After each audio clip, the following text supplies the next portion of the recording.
আবু বকর বললেন, ইয়া রাসূলুল্লাহ বলেন। আল্লাহ রাসূল বললেন, আল্লাইলা, সংক্ষেপে, মেসেজ কিন্তু সংক্ষেপে দিতে হয়। বললেন আল্লাইলা, আজ রাতে।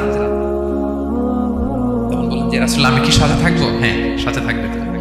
তো আগে ইঙ্গিত পেয়ে অনেক আগেই একটা উটকে আবু বকর রাদিয়াল্লাহু আনহু ঘাস খাওয়াচ্ছিলেন, পানি খাওয়াচ্ছিলেন, নাদুস নুদুস করছিলেন। তো ওই রাতেই বের হয়ে গেলেন। এবার আবু বকর রাদিয়াল্লাহু আনহু কতটুকু প্ল্যান করলেন দেখেন। উনি ওনার ছেলে আব্দুল্লাহকে বললেন, তুমি মক্কার বাজারে, আমরা যে মিসিং, আমরা যে নাই, আজকে রাতে তো আমাদেরকে হত্যা করতে আসবে, কে কি বলতেছে এসে গারে সাউরে তুমি এসে বলে যাবা। এটা হচ্ছে আবু বকর রাদিয়াল্লাহু আনহুর প্ল্যানিং। এই যে প্ল্যানিং যে কত দরকার, বড় কাজের জন্য যে প্ল্যানিং লাগে। রাসূল সাল্লাল্লাহু আলাইহি ওয়াসাল্লাম প্ল্যান করছে কিভাবে? দুপুরে বেরোইছেন, মুখ ঢেকে বেরোইছেন, সবার সামনে বলতে চাচ্ছেন না, শর্ট ওয়ার্ড দিয়ে বলে ফেলতেছেন।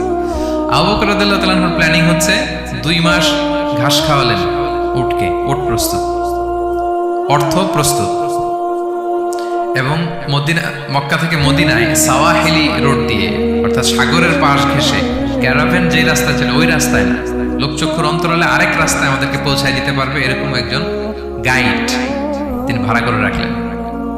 ছোট্ট ছেলে আব্দুল্লাহকে বলেন, আব্দুল্লাহ, আমরা যখন গারে সাউরে 3 দিন থাকবো, তুমি সকালবেলা মদিনার মক্কার বাজারে ঘুরবা, কে কি বলে আমাদের ব্যাপারে, আবু বকর মুহাম্মদ নিয়ে কে কি বলে এসে আমাদেরকে শোনাবো।